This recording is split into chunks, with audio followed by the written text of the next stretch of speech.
some stuff to this. I did. And left. Yeah, the tremolo guitars there. What's up? Hey. Welcome to another episode of Successfully Unsigned. We are featuring DShack, Patty G. and Dr. Overheat. How we doing, guys? Doing so good. Am I allowed to say this? It was just Halloween. Can I say that? Are you okay with me saying that? I'm okay with you saying that. I mean, yes. because like I know the first episode. How was your Halloween? Okay, it was great. I dressed up as a disco ball. I just posted on Instagram. Yeah, I love Halloween, obviously, but I was gonna actually bring something up. So if anyone knows me, I am a pot stirrer. I love to start drama, instigate things. And I was ready to have our first beef on the show. Wait, what? Yeah, Really? I was ready to have our first beef. I literally planned it all out. I said, okay, I'm gonna post my disco ball post on Instagram. And I was gonna, be like, oh, I know Dale saw it. David, did you see it? Because David didn't follow me on Instagram for the longest time. Dude, okay. Let me. Okay, so listen. I have my notifications turned off on Instagram and Facebook, so that's why I don't get y'all's messages. I saw that there was a request. That's why you always take forever to reply. I saw that there was a request in my messages on Instagram, and I was like, who sent me a request? And it was you. You commented on one of my stories. Yep. And I was like, oh no, that's embarrassing. So Don't even follow your co-host. I know. I know. apologize. That's what I was saying. I told Dale one apologize. day, I was like, yeah, I don't think he gets on social media much. That or he just doesn't like me because he has not followed me. And I'm like, I followed him months ago because we started planning this out back in June or July. Yeah. Well, the thing is, I just got so tired of being notified by Instagram. That's fair. So-and-so is starting a live video. And it's like, Oh, yeah, that is I annoying. don't care. I don't care that person is starting a live video. And you ever accidentally join Yep. an Oh, Instagram yeah. live video and the person's just literally looking and you're the only one in the chat? And they're like, oh, hi. I'm And like, you're just like, okay, David? bye. And you're like, get out of this. But so, I'm going to hack into your settings now and please.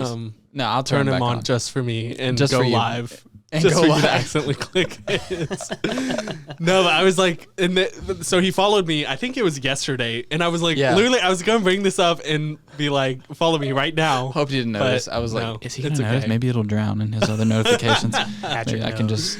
Oh, Yeah. I know. Well, I yeah, know. you have every right to have beef with me. I dropped the ball on It's that one. fine. Speaking I guess of we Patrick resolved knows, it. though, we're about to do Patrick's segment, right? Yeah. Well, Patrick? okay. Before we move on, that I wanted to. So speaking of Instagram, maybe you don't have your notifications turned off, but you should go ahead and follow us on Instagram Yeah. at successfully_unsigned. And turn on the notifications because we're really important and probably the most important show you will ever listen to in your Yes, entire life. Agreed. Absolutely. And also, I know it's a hassle, but do your boy a solid. Rate us on Apple Podcast. Give us a review if you like what you're Yeah. hearing. Give us 5 stars, 5.5 if that's possible. If you don't like what we're doing, still give us 5 stars. Right. Well, yes, do that. Yeah, if you're planning to give 1 star, just keep it to yourself. If you know someone that's a Karen, get her on this because just tell her it's incredible and just tell her to leave a great review. She's Then we used to could start leaving some real reviews. beef if she tries to fight us. Well, we've already started this beef, so Yeah, she'll I feel think right it's at sizzled home, now, right? though. Honestly, though, follow us Yeah. on social medias. Follow us on all the Spotify, Apple Music, everywhere that you can find this. Yeah. And let us know. Let us know. Tell your friends. Tell your mom. Tell everybody you know. Yeah. Tell your mama, tell your daddy, tell your greasy granny. Boom. What he Nice. said. He had that in the holster. That was ready. Just like that beef. He was ready with that line. Yeah, it was. I had it all planned out. Come on, you ruined it. Now I got beef about the beef. Yeah. So it's Who got the it's beef? double beef. Wendy's. Okay, anyways. They don't sponsor us. Wendy's sponsor us. I would love for Wendy's to sponsor us. I love Wendy's, genuinely. So, Wendy's, if you're listening to this, we both love your rap album. Oh, the 4 rap for EP. 4. Dude. It's a great EP. Such a good EP. I eat at Wendy's quite often. Probably very evident. But Rest in grease, baby. Rest in grease. Rest so in grease. Wendy's Rest in sponsor grease. us. Okay. I think we're getting slightly off track. So We are. moving on. Patrick, what's your item today? Or- Well, Okay. no. Let me before we start that. Yeah, come on, Dale. I want to. So as far as name for the segment, I was thinking like Patty G's something in C, because it's an item and you're seeing it. So just think about that. Oh, and C. Okay. Yeah, something like in S-E-E? Patty G's something in C. Patty G's ABCs. ABC or something. You guys fill that in the comments, or just send us a DM or whatever if you know the answer. Okay. Okay. Items. So today we have some piggy banks, which I said I feel like these are pretty tame. This one does have money in it. All 2 ASMR cents. for y'all. Wow. This one does not have money in it because it doesn't have a little thingy. Lame. Also, this one is chipped, which I'm really sad about. I didn't realize. And this one kind of has like some Perdoogie on it, but it's okay. Is that like a nightcap on it? Yeah, it's really cute. This was made by, it's called Piggy Patch by Lindsay Jordan, which is really cute. I've never noticed that. So the reason I brought this is because I never really realized until probably a couple years ago, I had a friend over and she said, man, you really have like a bank theme going on. I own a lot of like piggy banks. I used to be obsessed with pigs when I was a little kid. So a lot of people would buy me piggy banks. So I have a lot of normal piggy banks, and then I have a lot of like other just kinds of banks. So I brought my first piggy bank, at least I can remember. And it's this one that I believe my grandma got me. Shout out to Barbara. And unless she didn't get it for me, that'd be really awkward. But it's this really cute one that has like this little like nighty outfit with the little like butt flap. It's so cute. I love it. The butt flap? I used to keep so much money. Yeah. The okay. flap. Yeah. I see. And then I decided to bring my most recent one, which me and Dale were antiquing one day. And I found this like 70s. I love rubber ducks. I don't remember this. Wait, can we back up? You and Dale were antiquing? Antiquing. Oh, yeah. Thrift shop, pawn shop, anything used. If it's cool, we'll be there. Oh my gosh. Okay. Like, where do you think Find I get some cool half of these stuff, like man. insane, Find some weirdly cool stuff. weird stuff? Anyway, so we were antiquing and I found this, and it's this like vintage flowers looking thing. I don't know. I just thought it was really cute. So I decided to bring my first bank and my most recent bank. I'm not like, I don't like buy every bank that I see. I honestly don't buy a ton of them, but I don't know. I just realized like I have a lot of banks. So Where was that one at? I don't remember that. this one is in my room, but this was at Antique 1 and 2 off of South Church. Oh yeah. Mhm. Yeah. So I bought it when I bought that Barbie watch. So And the There you Spice go. Girls backpack. different store. Different But store. Mm-hmm. yes, Same vibe. same vibe. Different Very store, much same same vibe. Dale? All right. So for me, I brought my one-armed golden Batman. Yes, golden. Yeah, he's golden, man. Take a I look. didn't even realize that. So this one-armed Batman, Cute. both of y'all know him pretty well. Yeah. It's a toy I had since How I can I was not just a know? little kid, and we were sliding him around. There's this concrete floor, and we were waiting around. My sisters were in a class, and me and some friends were sliding him, and because he would slide really far because Yeah. it's like flat concrete. Yeah. And he hit the wall one time, and he broke his arm off. And oh no! Of course, I didn't care. We were throwing him against a wall for like 5 days straight. Every class, Right. Of course, he's gonna break. Of course. But anyway, I ended up keeping him, and because he's cool, he's unique. He's two-tone gold with with the black accessories, and he is missing half an arm. So I mean, I kept him around, and for a long time, he sat on my dresser. I had this porcelain duck. Not quite, but kind of, right? I had this porcelain duck, and it was like in mid-flight, right?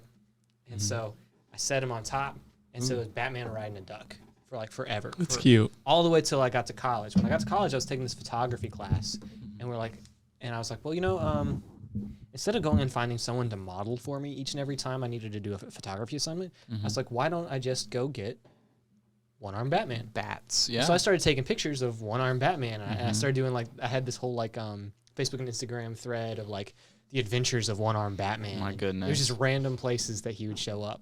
Bro. And I actually have a TikTok or two about it. They're a little bit older now. One went to Yeah. Colorado. This man. Yeah.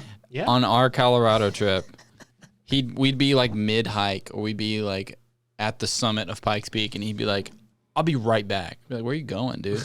And then I'd look over, and this man is positioning this Batman, and we're like 14,000 feet in the air, and he's just like positioning it off a cliff, like risking his life to get the shot. Yeah. And we're just like, I mean, that's commitment, but yeah, the TikToks are pretty cool though. I'll give that. If you ever go on a hike with Dale, just be prepared. It's gonna be a minute. He likes to take his time, likes to stop, smell the roses, take some pictures. So I'm not, like you went down to like a ravine or something when we stopped. Oh yeah, there's that little creek. Yeah, Went little down, creek, and you went down. He's down in the creek. He's been in the Garden of the Gods. He's been on Pikes Peak. He's been out at Robert's Cave. He's been quite the adventures for Batman. He's seen some Viking ruins, runestones. He's seen like all kind of stuff. I mean, one-armed Batman goes on some adventures, dude. Yeah. And I mean, I gotta make sure to document it because I mean, nobody else is taking pictures of one-armed Batman. So that's true. That is a very unique thing. So.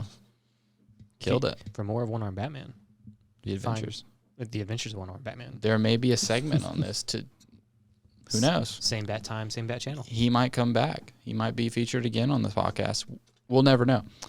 Probably not. So, probably not. No, he might. All right, David, what you got? Okay, so mine is just literally Ratchet and Clank. Nice. This was my favorite video game growing up. I had a lot of memories playing this game, just like after school, and like it's literally all I did. And I will still play this game. Like every now and then, I'll just start it over from the beginning and play it. It just gives me so much peace for some reason. Just brings me back to a simpler time. Hey man, those PlayStation 2 games hit. Mm-hmm. Yeah, I mean, let us know in the comments what was your favorite PlayStation 2 game. If you're an Xbox person, don't comment. But yeah, I was mainly a PlayStation guy. I just liked it because it was an adventure game. I was more of I wasn't really a first-person shooter Halo type of guy until like later on. I kind of started with the third person, and then kind of evolved into like Uncharted and all of that, and then Jack and Daxter was like my jam as well. And so, yeah, that's all I got to say on that. Star Wars Battlefront 2, baby. That was the best one. I love PlayStation 2. Battlefront 2. So good. So dude, good. what was that one map? Well, we won't get into that. Wait, I used to play Thrillville. Did y'all play that? Which one? Thrillville, where you made your own amusement park. Ooh, no, but I have really played cool. Roller Coaster Tycoon. Okay, I have heard of that. I've never played it, but I have heard of that. But that was probably my favorite play, at least the first one I can remember. But yeah, I also had a PlayStation 2. I loved playing it. Do you ever play Oculus?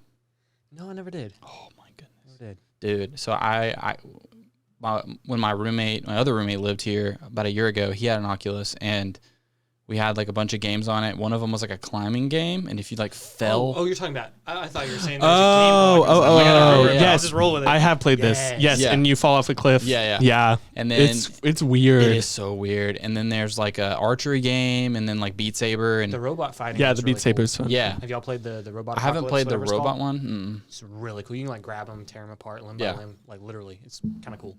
Sounds it's really fun. Violent. Yeah. There's a racing one where you like. Oh, nice.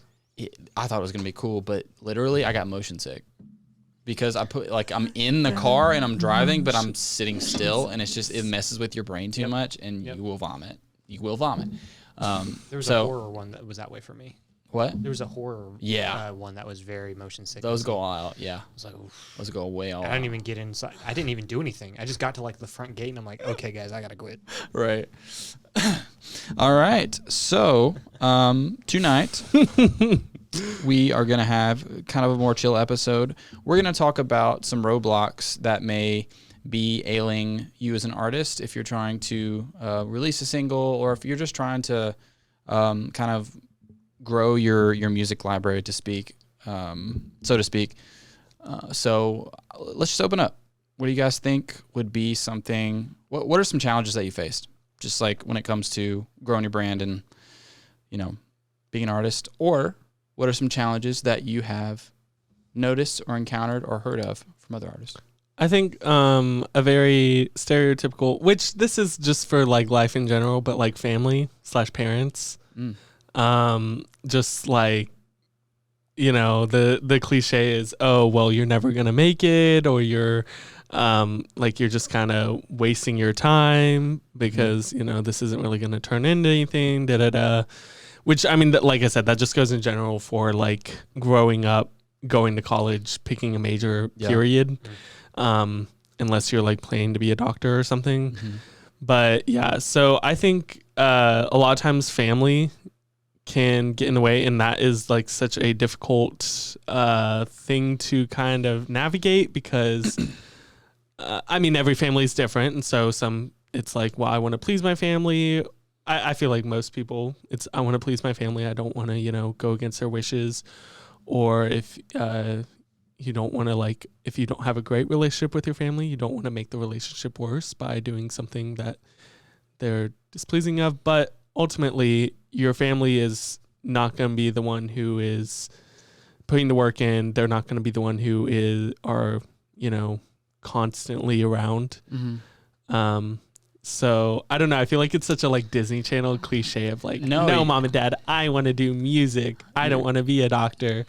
But it's true. It's true. Disney Channel had a point as usual. They did. I feel like it's very like passive aggressive now with parents. I feel like like they're not gonna say that anything, but they're in their mind. They're like, that's not a real career. You know what I mean? Especially if they, grow up kind of in the middle class working force or whatever, like blue collar jobs. Like this is different generation. It's just different generation, and that's totally fine. And there is some validity to it. Like I think the truth is somewhere in the middle, right? You have to be grounded, but you also need to follow your dreams. Like, and I'm a big believer in like do everything you can while you're young to try and flesh those dreams out. Yeah, don't wait. Like, just while you're young and you have opportunities, take advantage of those opportunities. That reminds me a lot of a song by... Don't Stop Believing. No, not that one.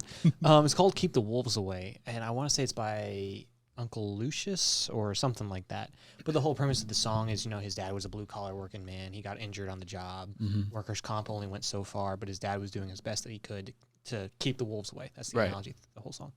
And then at the end, it's like, well, his dad's getting older. His dad really can't work anymore because of those injuries, even though, workers' comp helped and his dad can kind of work. But he's like, at the end, he's like, now it's my turn to keep the wolves away. And his method of doing that was through music. Yeah. He's like, with every song that I write, I'm doing this to help, provide for, as a career for his family, for the people he cared about kind of thing.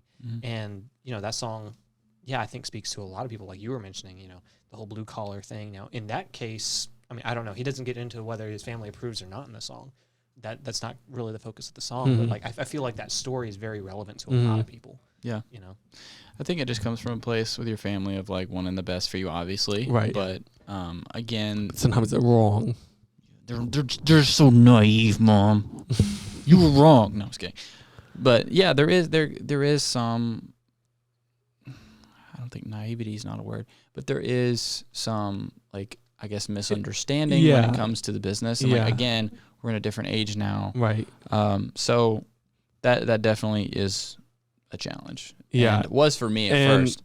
Being a successful singer-songwriter doesn't mean like super rich and famous A-list celebrity. Yeah. That is not what we're talking about anymore necessarily. Yeah. You can still be a successful artist with successfully unsigned. Exactly. The thing that I keep hearing recently, and don't ask me to do the math because I don't remember, but I saw the breakdown and I was like, oh, it kind of makes sense. And so look into it for yourself. If you want to know more. But I've heard people talk about the 1,000 rule when it comes to being an artist. If you can get 1,000 fans on your side, that can literally pay for your livelihood. Yeah. Just all it takes is 1,000 fans. Again. I don't remember the math, but it's worth looking into. And the concept of it's like Professor Dale. It really doesn't take near as much as you think it does to pay for a living doing music. They're thinking like Elvis Presley, and I'm like, you need to chill. Yeah, we ain't in that age anymore. It's also very high risk, and the rewards don't come till later. But when they do, they are abundance. Like so, it's like it's not gonna feel like you're being rewarded, which is we've talked about in previous episodes. Make sure it's something you obviously want to do and you're passionate about it, but it's not gonna. Don't expect it to immediately pay dividends because it won't right away. You have to reward yourself mentally along the way. I mean, I'm not saying go throw all your money and reward yourself with a new guitar every time, but whether if I was an artist, that would be you, right. And I mean, we've all been there. We've all been there. Like, oh man, that guitar. Or that, that whatever. But I mean, you have to be able to, if nothing else, be your own encouragement and be your own reward, in your mind along the way, because like you said, that payoff doesn't come till a lot later. So can we get a little deep and hear what y'all's parents think of y'all doing artistry. Yeah. Dale? Is that a little Sure. therapy session? So for me, for my family, my whole family's been involved in music for a long time. Longer than I've been alive. My dad, started playing guitar when I was a kid, or when he was a kid before I was born. Mm-hmm. So music has always been around. It's always been a part of our lives. Doing it professionally was a little something different, though. For me, I know my dad had a lot of reservations about me wanting to be, an artist of, first and full time, right? Because I don't know, as a Christian, there's a lot of dangers in that. There's a lot of things you got to watch, that you want to watch out for. And so there was reservations there with some of my family. But they've always been very supportive when it comes to like the songs I've written. Like, hey, listen to this. Tell me what you think. Been very supportive in that. Been especially supportive, I think, in wanting to go and be an engineer producer and having something a little more stable. You're not having to, waste your life away in a sense. As the old 70s picturesque thing of, oh, you're wasting your life away in a bar singing to 3 people who will never you'll never get paid. And, that whole mentality, that whole picture that became so prevalent, I think, especially in like older movies, as like that's what an artist is. They do that. There's I think been some some give and take with that, but being an artist or being an engineer and producer, perhaps if you can do it well, is maybe a little more stable, at least in my mind. I think it's something that I'm better at. I love being an artist, but I think I'm a better engineer and a better producer than I am an artist. And so, I don't know, my family's been very supportive of that. So Nice, David. So my family is like coming from a place of like that. My dad's like a carpenter, and he kind of took the business over from his great granddad or his granddad, and he kind of always hoped that I would like pick up the torch there, which I don't blame him. And there are no other Overstreets in the family. It's just one, so I can see that angle. And he's never like, my parents have always been supportive of like the music, but like it's one of those, like we talked about, just like a silent like, so what are you doing? Like, you know what I mean? And which is fine. But I think they know that I work hard, and that I'm supporting myself, and I'm, I graduated, and I'm, I do have a degree that I can use if I choose to. And so that makes them feel a little bit better. And so, yeah, it's just they're used. My sister definitely followed the yellow brick road. Like she definitely, met her high school sweetheart, got married, she's a nurse, he's a doctor. So it's like, and they live next door to my parents. And so it's like, it's a very like storybook thing. And so, my mom is more like me. So she kind of understands like, he's a little different than the rest of the family, but I'm cool with that. And so, but as my parents have gotten older, they've been a lot better about it. So, but daddy issues with successfully Unsigned. that's gonna be a segment from now on. Cue the sad music. Cue the sad music. Moving on from the daddy issues, which aren't there, by the way. They're not there, to be clear. So I think that another thing that kind of gets in the way, I'm going to come more from a writer's perspective. I think dry spells as an artist. Not being able to write a song for a certain period of time happens to the best of us. And so when you get in that mode where you're not able to get an inspiration or everything feels forced, the number one thing I would say is don't get frustrated, but let the dry spell motivate you in a healthy way. So if you're going through a dry spell, don't take everything that happens to you and be like, oh, I could write a song about that. It needs to be natural. I always recommend put the guitar, if you play guitar, play keys, whatever, put it down for a few days. Come back to it and start playing and see if anything sparks. Sometimes when you try and force it, it's not artificial. Or it is artificial, sorry. So I think just kind of stepping away from it for a little bit helps. Also, like, I know sometimes just like fiddling around on the instrument, just kind of like messing around on it. Like if I'm watching TV or something, just have the guitar just kind of playing around, and then you might catch a melody you like or something like that. And then you have times where, you know, you literally, maybe you just need to sit down and start writing lyrics. Like one time I was going through a really bad dry spell, but I had a lot to say, but I couldn't like communicate it musically. So I sat down and I just wrote themes for songs. Mm-hmm. And then eventually, like, I wrote an entire song, just like lyrics. And I had never done that before without the aid of some kind of music. And so that helped me. I mean, do you have anything that you usually do to help? I mean, for me, like you said, taking a break is a big thing. I mean, my biggest dry spells when it comes to writing music is usually from, honestly, being too stressed with what's going on, like, in life. Mm-hmm. Which is a great source of inspiration in its own way, especially if you're like me and find writing sad songs and moody songs way easier than happier songs. Yeah, like it's just easier. It's easier to pull from that. Yeah. For me personally, and some people are opposite. But you know, when there's too much going on and I'm too stressed, I find that I can't write. I find that no ideas are coming to mind. I find that no lyrics, no melodies. Mm-hmm. Maybe like some little one phrases or two phrases, stuff like that. But when I finally get time that I can just sit down, relax, and not do anything, that's when, for me, it kind of comes flooding back. So I mean, I know that my dry spells come from a little different source than like trying to write every day. Yeah. You know, because I do more engineering first and artistry on the side. Sure. You know, my perspective on that's a little different. However, there are times when I try to write, I'm like, I want to write a song, and then nothing happens. You know, oftentimes, like you said, you just put it down, just walk away, go to sleep for the night. You know, go do something else, ingest some kind of media. You know, for me, I find that extremely helpful. Go listen to other music, stuff that you don't listen to all that often. Listen to new music of a different genre, even if it's something that you're like, I'm not really caring for this. Just try a whole new genre. Listen to something new. Watch a movie with some new setting. With I don't know. Like, you know, if you always watch action movies, try a drama. If you always watch drama, try a horror. If you always watch horror, try a rom-com. You know, whatever. Go do something different than you normally done, and then you'll find, oh wow, there's a whole new world of ideas out there that you maybe have just not tapped into.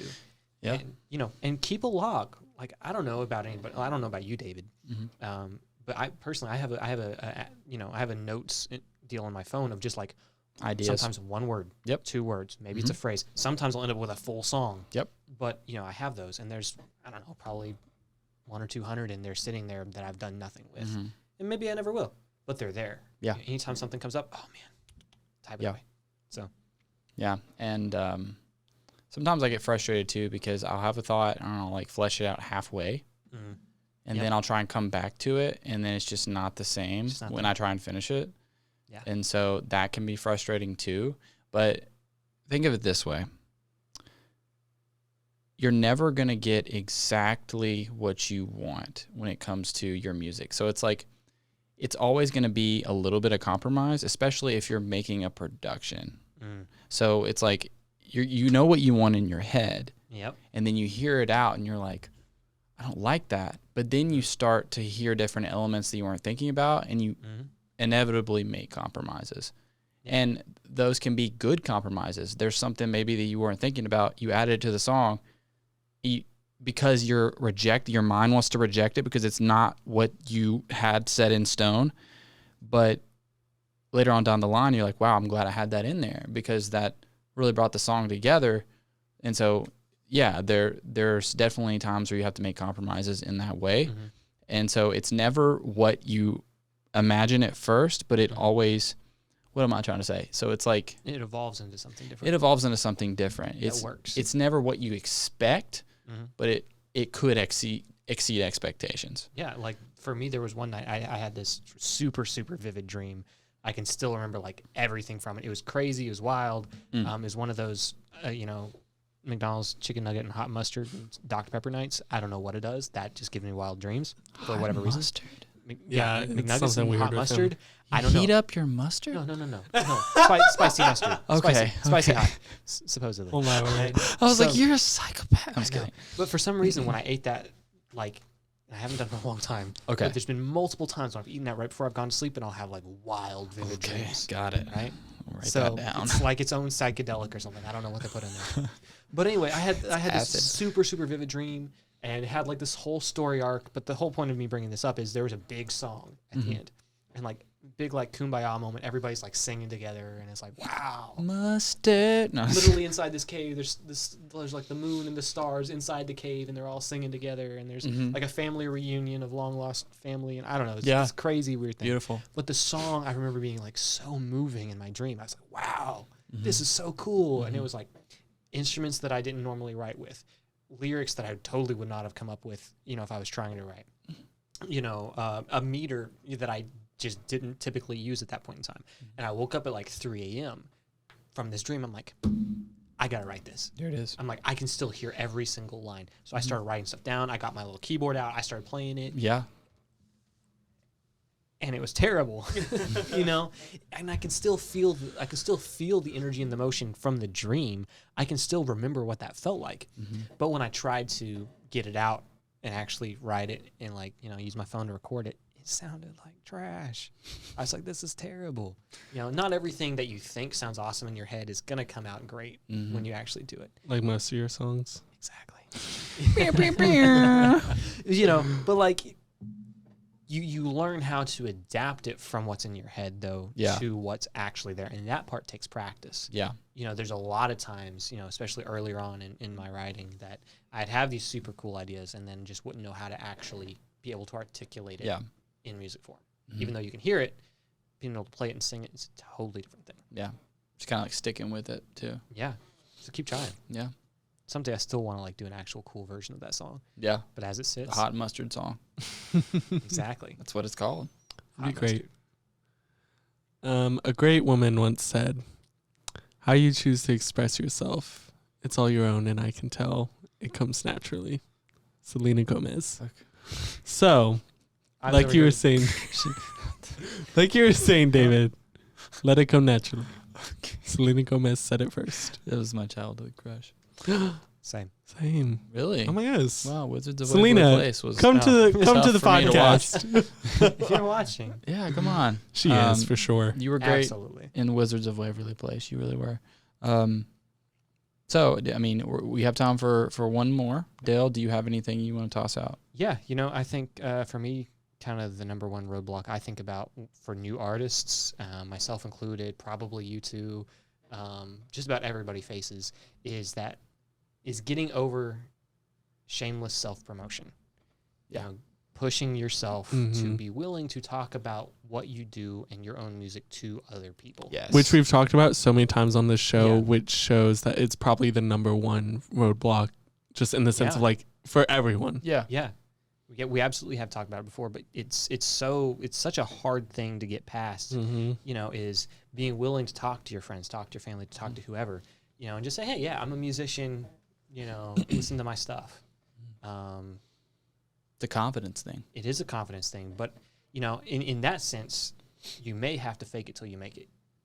Fake that confidence, even if you don't feel like you have it. Fake that confidence to the point of once you start getting positive reactions and positive feedback from people, you can be like, oh, people do actually like this, and you can actually build that confidence if it's not already there. Well, I think also you need to believe in what you do.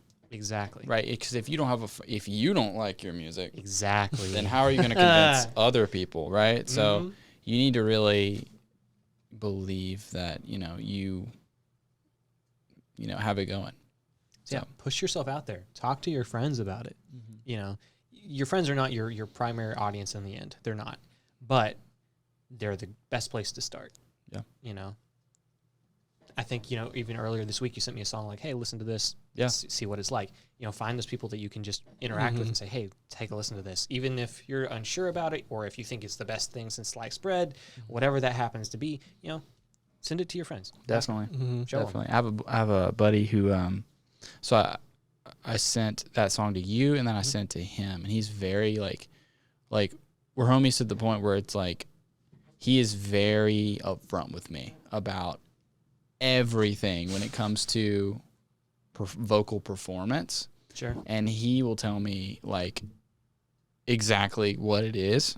Mm-hmm. And sometimes it's hard to hear, and sometimes I disagree and I don't hear it, but I'm so grateful to have find yourself a friend like that, to have those people in my life to where, and even you, like with your production experience, like just being like, yo, like, you know, I think you told me it was very like, there was a lot of masking and a lot of like compression stuff. And I was thinking the same thing. So it's like, you know, having people that you can confide in and like really kind of help you see where you can get better is just something that'll help you with that confidence to, you know, to market yourself and to have more faith in what you do. And that goes back to one of our first episodes about taking criticism. So go watch that. Go watch it. Go watch it.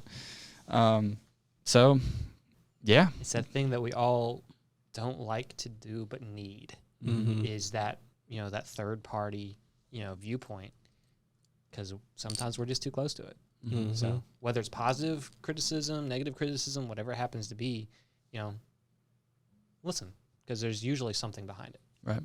If I did music, though, I would never have negative criticism. So y'all are lucky, because otherwise if I did music, I'd be way past this podcast. I'd be torn with all kinds of... Patty G.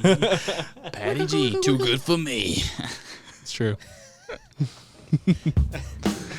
All right, guys, we are going to wrap it up for today. Like I said, continue to listen. Thank you for your support so far. Go follow us, successfully_unsigned on Instagram and successfully unsigned on YouTube, Apple Music, Spotify, etc. Yeah, so we got a lot of content coming. Really excited about it. So go, like I said, go rate us, give us a review, and we will see you next week. Peace out, Girl Scouts.